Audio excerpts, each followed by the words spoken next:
Appellate ডিভিশনের status কো জারির পরে হাইকোর্টের রায় স্থগিতাদেশ দেওয়ার পরে 2018 সালের সরকারি পরিপত্র পুনর্বহাল হওয়ার পরে বাংলাদেশের ছাত্র সমাজ সন্তোষ জানিয়ে আপিল বিভাগের পর্যবেক্ষণের উপরে সমর্থন জানিয়ে সাধারণ শিক্ষার্থীরা যার যার শিক্ষা প্রতিষ্ঠানে ফিরে গেছে। তাদেরকে বাংলাদেশের আজকে সাধারণ শিক্ষার্থীরা ঘরে ফিরে গেছে, শিক্ষা প্রতিষ্ঠানের ঘরে ফিরে গেছে, কিন্তু প্রফেশনাল আন্দোলনকারীরা এই ঘোলা পানিতে মাছ শিকার করার জন্য রাজপথে রয়েছে।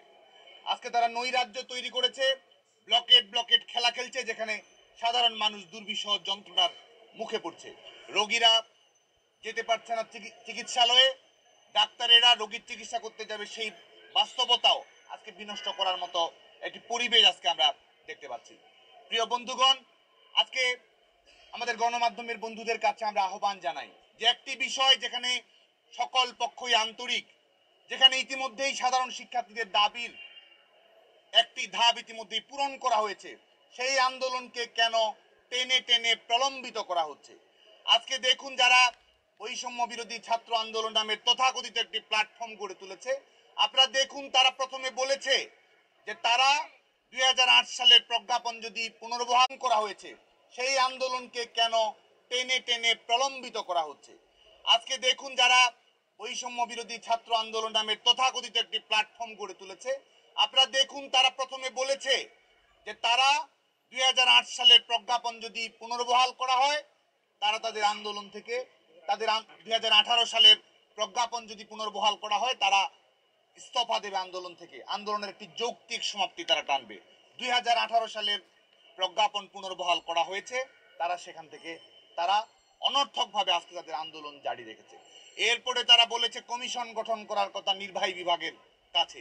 এর মধ্যে আপনারা জানেন যে হাইকোর্ট বিভাগ একটি পর্যবেক্ষণ দিয়েছে আমাদের নির্বাহী বিভাগের প্রতি, এবং 7ই আগস্ট অ্যাপিলেট ডিভিশনের শুনানি রয়েছে। এখন আবার তারা 180 ডিগ্রি ঘুরে কি বলছে যে আইনসভা নাকি এই বিষয়ে একটি আইন প্রণয়ন করবে। অথচ কোটা সবসময় একটি চলতি বিষয়। কোটা সবসময় নির্বাহী বিভাগ অন্তর্ভুক্তিমূলক সরকার ব্যবস্থা, অন্তর্ভুক্তিমূলক সমাজ ব্যবস্থা প্রতিষ্ঠা করার জন্য বাস্তবতার আলোকে সবসময় সিদ্ধান্ত গ্রহণ করে। কারণ আজকে আমরা জেন্ডার সমতা প্রতিষ্ঠা করার জন্য নারীদের অন্তর্ভুক্তির কথা বলছি। আজকে একটি ইনক্লুসিভ সমাজ ব্যবস্থা এবং সকল স্তরের জনগোষ্ঠীর প্রতিনিধিত্ব নিশ্চিত করার জন্য আজকে ক্ষুদ্র আমাদের বিভিন্ন নৃতাত্ত্বিক জাতিসত্তার প্রতিনিধিত্ব নিশ্চিত করার কথা বলছি।